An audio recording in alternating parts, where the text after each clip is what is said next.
கர்த்தருடைய பரிசுத்த நாமம் மகிமைப்படுவதாக. இந்த மாத வாக்குத்தத்த செய்தி நம்ம எல்லாருக்கும் தெரியும். யோவேல் 2:27 சொல்லப்பட்ட வார்த்தையின்படி, என் ஜனங்கள் ஒருபோதும் வெட்கப்பட்டு போவதே இல்லை, அல்லது என் பிள்ளைகள் ஒருபோதும் வெட்கப்பட்டு போவதே இல்லை என்று நாம் வாசித்தோம். எனக்கு அருமையான தேவனுடைய பிள்ளைகளை, இன்று நாம் தியானிக்க போகிறோம் நோவாவை பற்றி. ஆதியாகமம் 6வது அதிகாரம் 22 நான் வாசிக்கிறேன். நோவா அப்படியே செய்தான், தேவன் தனக்கு கட்டளையிட்டபடியெல்லாம் அவன் செய்து முடித்தான்.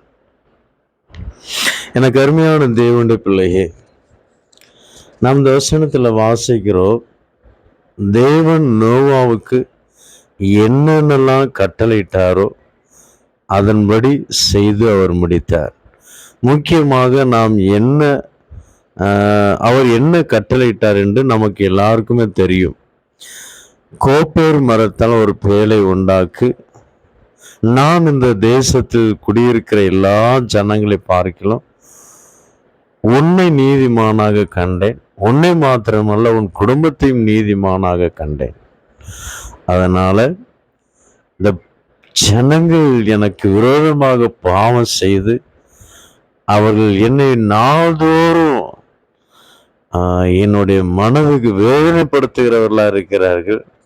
ஏன்னா அந்த 6வது அதிகாரத்தில் சொல்ற, நான் ஏன் தான் அந்த ஜனங்களை சிருஷ்டித்தனோ ஒண்ணுமே புரியல.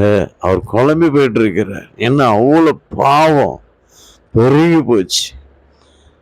ஏன்னா தேவன் தம்முடைய ஜனங்களை சிருஷ்டித்த நோக்கமே, ஏசாயா தீர்க்கதரிசி சொல்லுகிறார், இந்த ஜனத்தை எனக்கென்று ஏற்படுத்தினேன், அவர்கள் என் துதியை சொல்லி வருவார்கள்.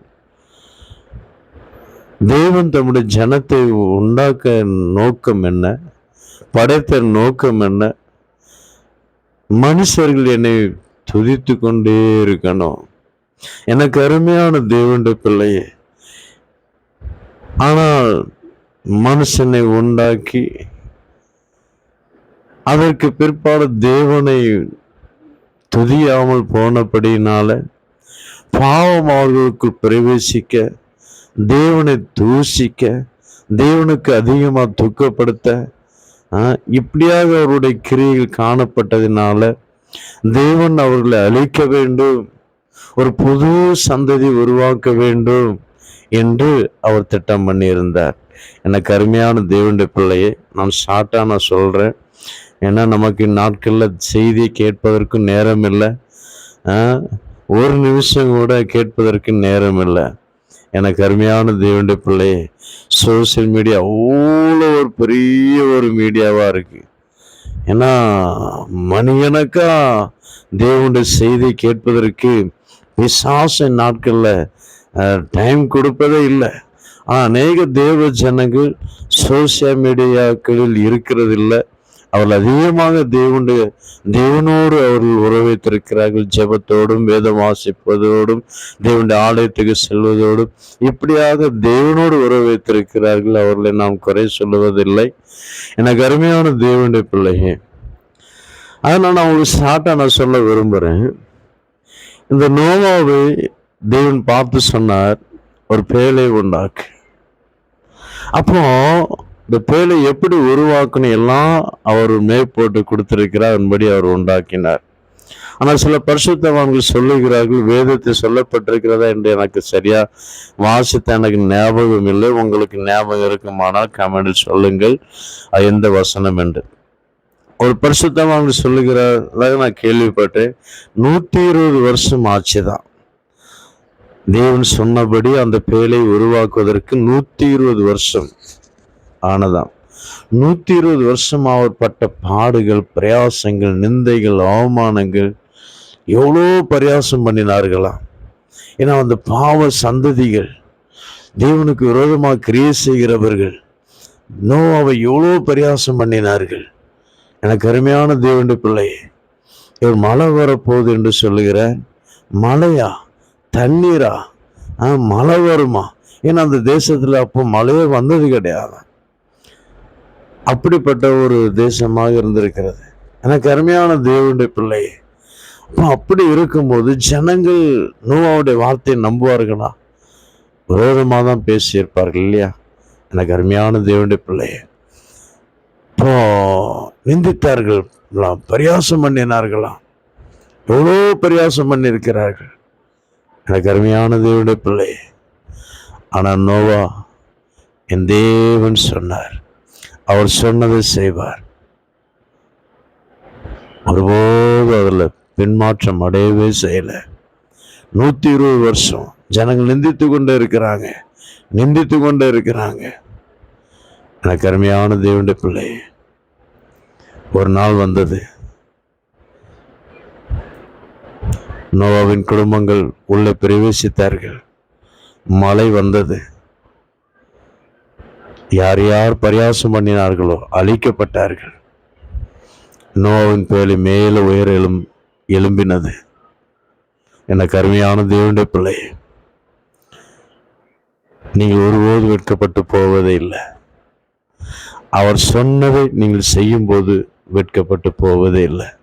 ஒரிசாவில் நடந்த ஒரு சம்பவம். ஒரு விசுவாசி செருப்பு கடை ஓப்பன் பண்ணாங்க.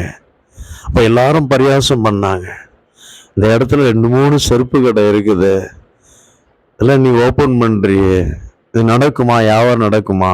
மூடிட்டு தான் போகணும்.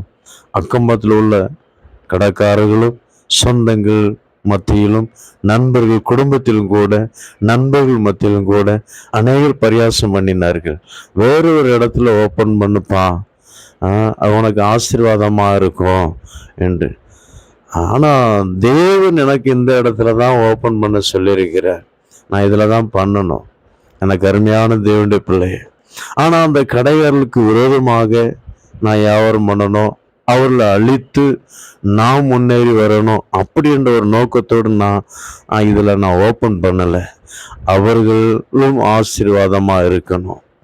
என்னன்னு தெரியல, ஆனால் கர்த்தர் எனக்கு இந்த இடத்துல ஓப்பன் பண்ண சொன்னால் நான் ஓப்பன் பண்ணியிருக்கிறேன், அவ்வளோதான். ஆனால் நான் ஒவ்வொரு நாளும் அவளுடைய ஆசீர்வாதத்துக்காக நான் செபிப்பேன். இந்த பக்கம் 2 கடை இருக்குது, இந்த பக்கம் 1 கடை இருக்குது, செருப்பு கடை. அந்த செருப்பு கடை வியாபாரம் ஆசீர்வாதமாக நடப்பதற்காக அவர்களுக்காக நான் ஜெபம் பண்ணுவேன். முதல் என்னுடைய ஜெபம் அவர்களுக்காக தான். ஆண்டவரே, அவர்கள் நஷ்டப்பட்டு போகக்கூடாது, அவர்களும் நல்லா இருக்கணும், என்னையும் நீர் ஆசீர்வதிக்கணும். எனக்கு அருமையான தேவனுடைய பிள்ளை, 2 வருஷம் மிகவும் கஷ்டப்பட்டார். வியாபாரமே இல்லை, முடியலை. எல்லாரும் சொன்னாங்க, சொன்னோம் கேட்டியா, இப்போ மூடுற 2 வருஷம் அது ஒன்றுமே இல்லையே. இல்லை, கர்த்தர் சொன்னால் செய்வார். 2 வருஷம் முடிந்ததுங்க, வியாபாரம் வர ஆரம்பித்தது, பெரிய ஒரு வியாபாரம். அந்த வியாபாரத்தை வைத்து இன்னொரு கடை ஓப்பன் பண்ணார். அப்படியாக தேவன் அவரை பலவிதமாக ஆசீர்வதித்தார். எத்தனையோ சாட்சி சொல்ல முடியும். எனக்கு அருமையான தேவனுடைய பிள்ளை, தேவன் உங்களோடு பேசினாரா? அதை செய்ய என்று சொன்னாரா? தவறாமல் தைரியமாக செய்யுங்க. அவர் சொன்னாரானால் நிச்சயமா அவர் நிறைவேற்றுவார். நம்ம ஒருபோது வெட்கப்படுத்துகிற தேவன் அல்ல. அவர் சொல்லியும் செய்யாதிருப்பாரா? வசனித்து நிறைவேற்றாதிருப்பாரா? பொய் சொல்ல அவர் மனுஷன் அல்ல, மனமாற அவர் ஒரு மனுபுத்திரனும் அல்ல என்று என்னாகமத்தில் நாம் வாசிக்கிறோம் இல்லையா? எனக்கு அருமையான தேவனுடைய பிள்ளையே, அவர் சொன்னாரானால் நிச்சயமா செய்யுங்க, பொறுமையா இருங்க. தாமதம் பண்ணாலும் அவர் லேட்டஸ்டாக அதிசயமாக எல்லாரும் ஆச்சரியப்படத்தக்க விதமாக அவர் பெரிய காரியங்களை செய்வார். கர்த்தர் உங்களை ஆசீர்வதிப்பாராக. ஆமென். God bless you.